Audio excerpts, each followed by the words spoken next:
राहुल गांधी को मैं राजनीतिज्ञ मानता ही नहीं, क्योंकि अभी इतने उम्र बीत जाने के बाद भी वो युवा ही कहते हैं, युवा नेता। तो अगर 55 साल में लोग युवा नेता रहते हों तो फिर युवाओं का क्या होगा। तो ये लोग युवाओं का रोजगार छीनने वाले लोग हैं, जो कि बुढ़ापे में भी अपने आप को युवा कहते हैं। पूरे देश का युवा इस बात से चिंतित है कि जब राहुल गांधी अभी तक युवा बन के नेतागिरी करेंगे तो हम युवाओं का क्या होगा। ये समस्या एक बहुत बड़ी आने वाली है। नेताओं को अपना थोड़ा सा स्तर ऊपर करना होगा। देवेश चंद्र ठाकुर का दर्द छलका तो उन्होंने बयान दिया, जिस पर उन्होंने कार्यकर्ताओं को संबोधित करते हुए कई बातें कही। अब बता दें कि देवेश चंद्र ठाकुर के बयान पर बीजेपी के प्रदेश अध्यक्ष का बयान सामने आया, जहां पर उन्होंने भ्रष्टाचार को लेकर खूब बोला है।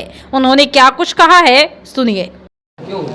देखिए, मैं बताता हूँ, राहुल गांधी को मैं राजनीतिज्ञ मानता ही नहीं, क्योंकि अभी इतने उम्र बीत जाने के बाद भी वो युवा ही कहते हैं, युवा नेता। तो अगर 55 साल में लोग युवा नेता रहते हों तो फिर युवाओं का क्या होगा। तो ये लोग युवाओं का रोजगार छीनने वाले लोग हैं, जो कि बुढ़ापे में भी अपने आप को युवा कहते हैं। तो पूरे देश का युवा इस बात से चिंतित है कि जब राहुल गांधी अभी तक युवा बन के नेतागिरी करेंगे तो हम युवाओं का क्या होगा। ये समस्या एक बहुत बड़ी आने वाली है। इसीलिए वो जात पात की बात तो अलग है, पहले तो युवाओं का हक छीनने वाला नेता इस देश में नहीं चलेगा। जातीय आधारित गणना पूरे देश में कराने की बात कर रहे हैं, सदन में लेके। भाई, इसमें हमें ये समझ में नहीं आ रहा है कि जातीय जनगणना में लोगों को दिक्कत क्या है। क्यों इस पर सवाल हम कर रहे हैं। ये सब तो बहुत छिछलापन है, छोटी राजनीति है। पॉलिटिशियन को भी अब थोड़ा सा अपना स्तर ऊंचा करना होगा, चाहे वो किसी भी पार्टी के नेता हो।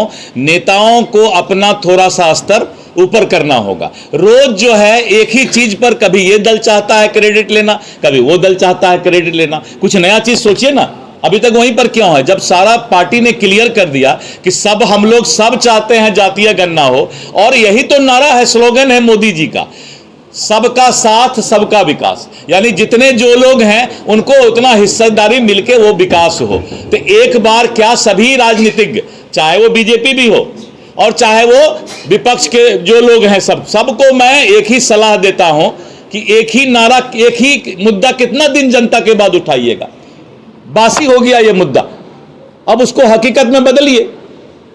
कौन जाति गणना के विरोध में कौन नेता है, एक चेहरा बताइए, एक नाम बताइए। नहीं, मैं कर रहा हूं, मेरे समय में हुआ। ये सब राजनीति का घटिया स्तर है, जिससे मैं अनुरोध करता हूं सभी राजनीतिक दल के नेताओं से कि इन सब के अलावा देश का जो ज्वलंत मुद्दा हो, कुछ भी दूसरा मुद्दा उठाइए। एक अहम सवाल है, सांसद है देवेश चंद्र ठाकुर कह रहे हैं कि लोकसभा चुनाव के दौरान ना तो बीजेपी ने सहयोग किया, ना तो हमारी पार्टी ने, लालू यादव ने सहयोग किया।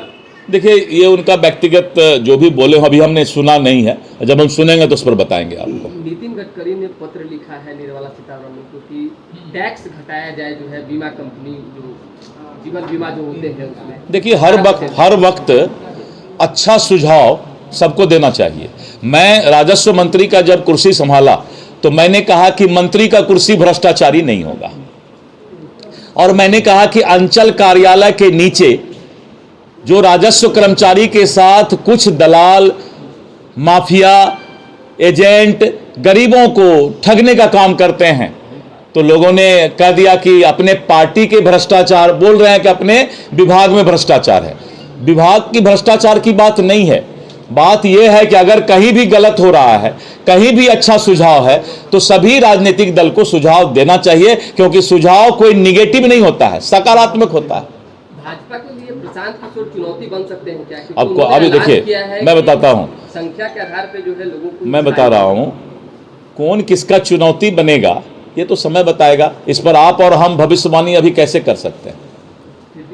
मैं बता रहा हूं ना कि आप और हम भविष्यवाणी कैसे कर सकते हैं कि कौन चुनौती है, नहीं है।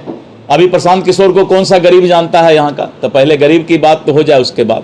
राजद कह रही है कि जन सुराज जो है भाजपा की भी पार्टी। चलिए ना, अभी उस पर भविष्यवाणी पर नहीं पड़ना है।